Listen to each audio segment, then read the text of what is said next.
Avant-hier, François Legault était à contre-cœur pour annoncer la construction d'un nouveau port. Il nous a rappelé qu'il fallait être fier du Saint-Laurent. Il faut dire que c'est pratique un fleuve parce que c'est comme une autoroute. Un fleuve qui est, dans le fond, une autoroute naturelle. Une autoroute, à part quand il y a des grands vents, qui n'a jamais mis de poule. Donc, on n'a pas besoin de réparer. C'est vrai, il n'y a pas de nid de poule dans le fleuve, il y a seulement des nids de poulpe. Mais avez-vous entendu ça? Juste vous dire, Jean-Sébastien devait venir ici déranger personne. Il fait une attaque vraiment lourd, d'apoplésie. C'est parce que je me suis tout fait avec une pinotte, puis je veux pas prendre de place dans cette émission-là. Merci. Allez-y.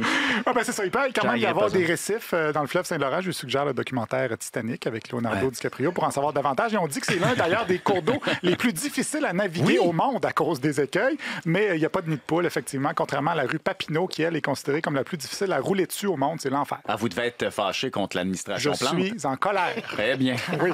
Les journalistes lui ont aussi parlé de hockey et de la bataille pouf, pouf, pouf, Jean-Sébastien, avant le match contre le Canada et les États-Unis.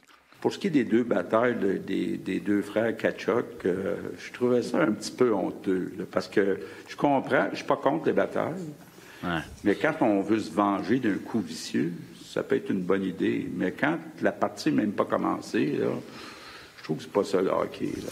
Donc, oui aux batailles, mais seulement pour se venger des coups vicieux, pas des huées. Ça a eu des répercussions à la période de questions. Le libéral et ancien duracuir Enrico Ciccone a trouvé que c'était un mauvais exemple pour les jeunes. Est-ce que le premier ministre est conscient du message qu'il envoie à notre jeunesse du Québec?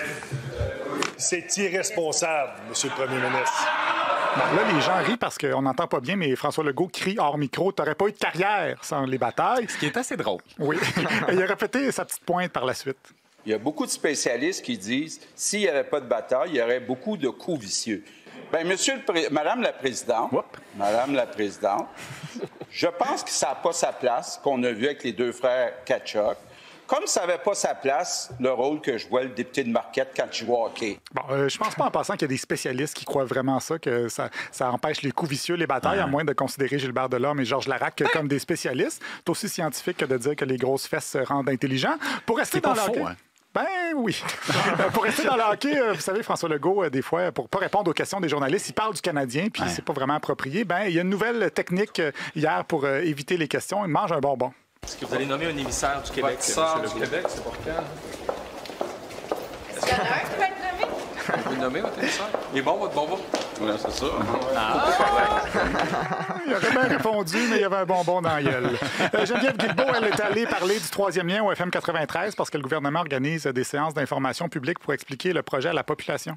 Ça fait combien d'années qu'on en parle en entrevue partout? On fait des études, des analyses. Oui, les études ont été rendues publiques, mais qui va lire 8000 pages? C'est bon. Alors là, on s'en va le présenter aux gens et tous ces corridors-là vont être là. Tu vas aux portes ouvertes, là, ils vont tous être là. Oui, donc pour éviter de lire les 8000 pages qui disent que c'est un projet de gnochon, la CAQ va présenter aux citoyens un résumé qui dit que c'est un projet de génie. Mais l'important, c'est pas que le projet soit bon ou pas, c'est que la population en veut. Et Mme Guilbeault invite les oppositions à changer leur discours. Qu'il y a encore plus de gens de Québec et de la Rive-Sud de Québec qui, eux, veulent un troisième lien, mais eux, il faut en faire fi, il faut en faire On a la même impression de votre gouvernement. Je parle pas de vous personnellement. Il faut considérer comme des arriérés. Vous en prenez aux 3/4 des gens de Capitale-Nationale puis de Chaudière-Appalaches qui veulent un troisième lien en les traitant ni plus ni moins d'arriérés indirectement. Tu peux pas décider, moi, telle affaire me plaît pas, fait que je vais dire que tous ceux qui aiment ça sont arriérés. Bon, il n'y a personne qui a dit ça. On peut-tu dire ça, arriéré? Ben, je pense que c'est mieux qu'attardé. OK. À l'échelle, là, des choses... Situation d'arriérage. Donc, c'est sûrement pas des visionnaires, mais quand même pas des arriérés. Par contre, j'aimerais bien savoir quelle opinion de la population a un parti qui veut augmenter la fluidité routière en construisant un projet que tout le monde dit que ça va l'empirer. Mais bon, Mme Guilbeault a aussi fait une sortie hier à propos des pannes du REM. Chacun des partenaires concernés par sa partie de fougère, si vous me permettez de m'exprimer ainsi. Non, je ne permettrai pas. Gère ta fougère, c'est une expression utilisée dans les écoles primaires, peut-être aussi au jardin botanique. Donc, j'apprécierais qu'on utilise des termes plus adultes. Je me sentirais un petit peu moins arriéré. Pour revenir au troisième lien, le libéral Monsef Deradji a trouvé que la CAQ en mettait un petit peu trop.